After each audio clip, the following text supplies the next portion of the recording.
collections, classics, customs, restorations. This is Crossroads Speed Shop.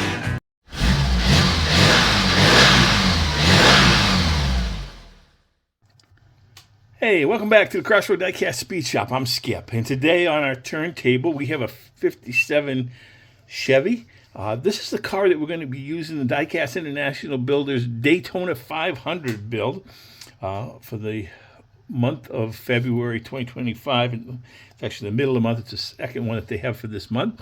This is a car that I'm going to use. I'm going to make an older Daytona 500 car from older NASCAR. And so we're going to get this thing off the turntable, and let's take a look at what we've got.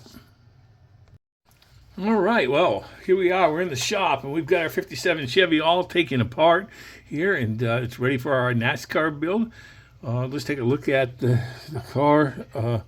Again, it's a casting that came almost. It was one that I'd taken out for another build I was going to do, and never got around. So it was all to using it for it. So it's already been drilled and tapped. It's a brand new casting, so that'll be fine. The interior's all cleaned up. I've taken off these wheels. I'm going to get rid of these wheels, these white wall wheels. They won't work for this build.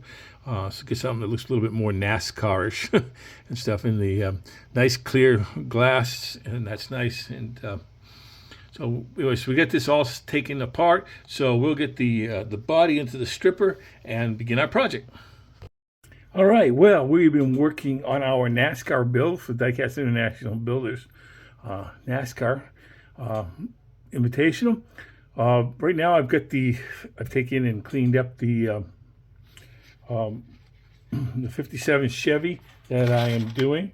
And what I've done on this 57 Chevy is after I got it out of the stripper, I took my Dremel tool with a scouring wheel, Scotch-Brite wheel, and I went over the body to just take care of any little imperfections, kind of sand it down a little bit.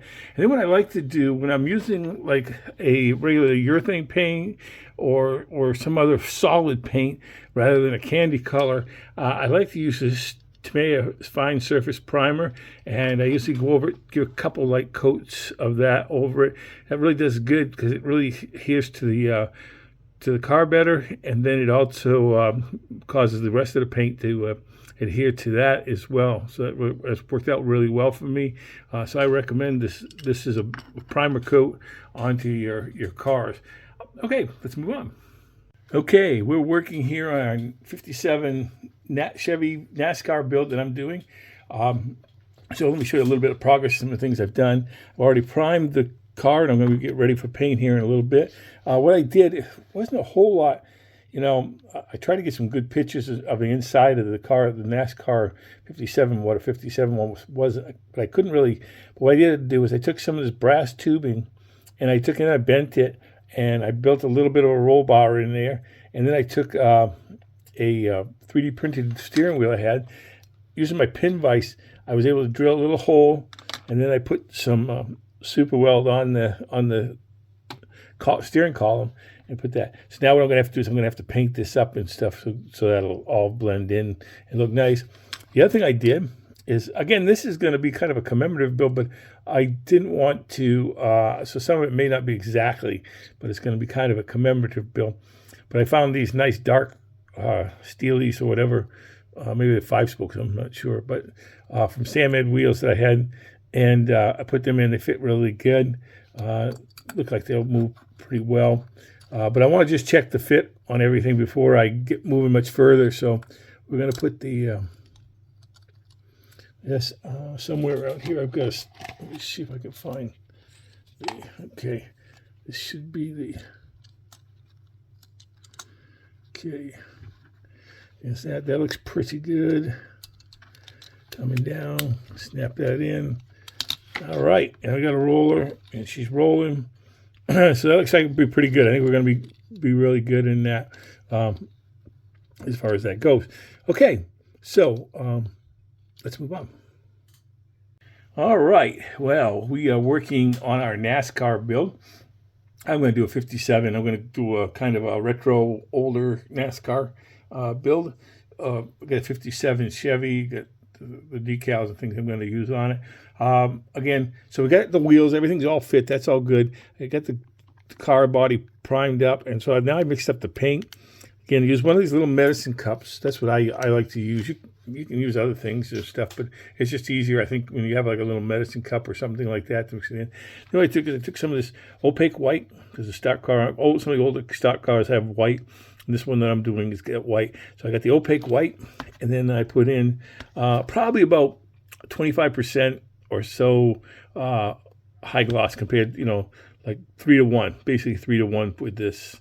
If you're a person who really likes to, I kind of eyeball it now because I've done it so many times, but it's about a 3-to-1 mixture of paint, and then I add about 25% or so of the high gloss, UVLS high gloss, and then I usually add a little bit of reducer.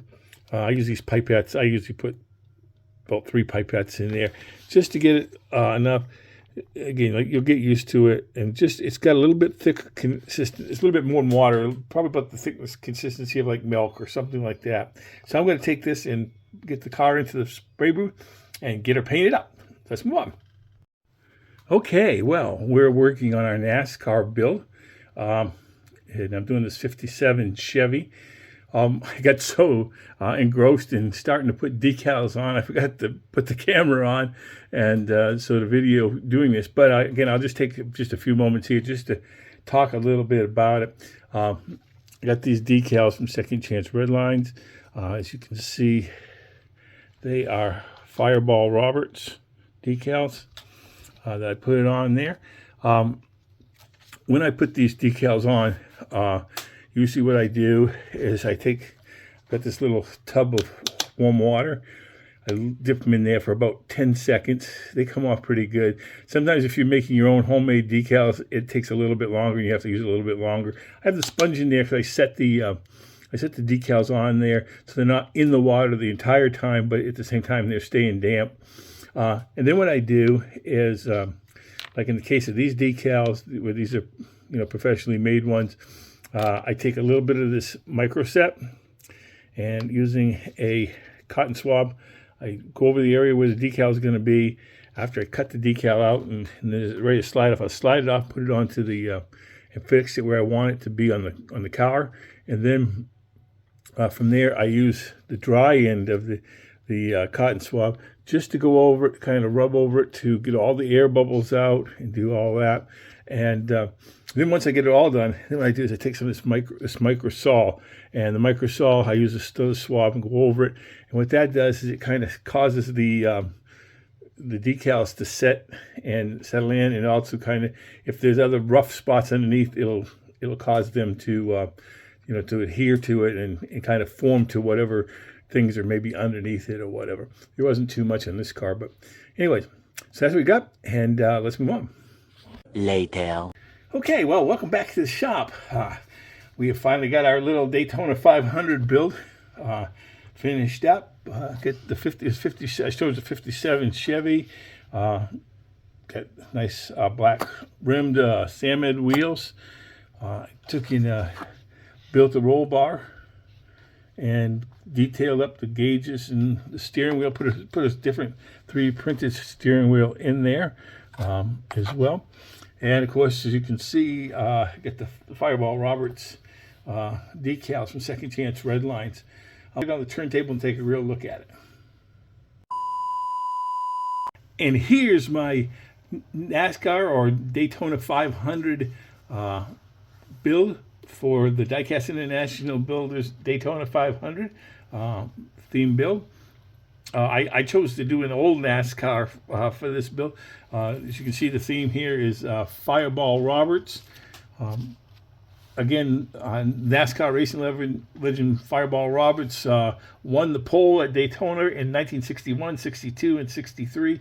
And in 1962, he was actually the Daytona 500 winner. He didn't win it in a 57 Chevy, but he did drive 57 Chevy and back in 1958.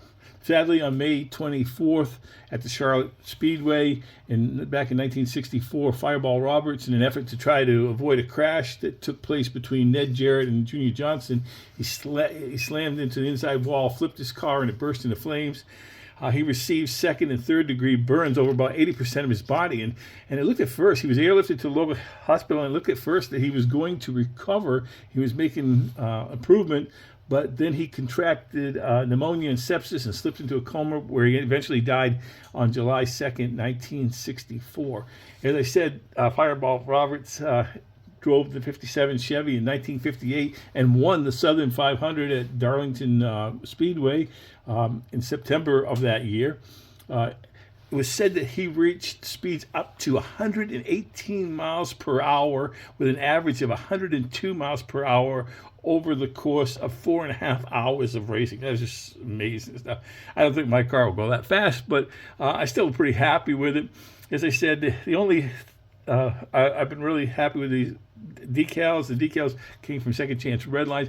The only problem was when I went to clear coat it, part of the decals must not have been set real good or something, and so it kind of slipped down when I was spraying on the clear coat. I tried to fix it, but it's still, you can see it's a little wonky over that front fender on the driver's side. But otherwise, it's really good. I like that. The clear coat was not Second Chance Red Lines. It was Diecast Graveyards clear coat. Works really good. Really like that.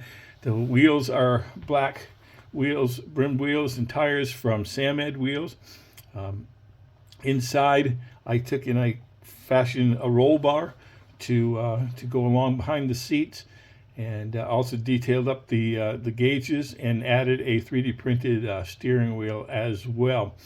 Again, I had a lot of fun with this build, and I want to thank Ron at Somo Diecast, Mark, Matchbox Mark, Cole at Kuda's Diecast Customs, Dan at Dan's Chop Shop, and Caleb over at Opus for hosting this build. And it's a lot of fun doing this, and especially the second one here in the month of February. I hope you'll go and check out their builds as well as look for the other builders that are entering into this invitational as well. As always, I want to thank my subscribers and viewers. God bless, and thanks for stopping by the shop.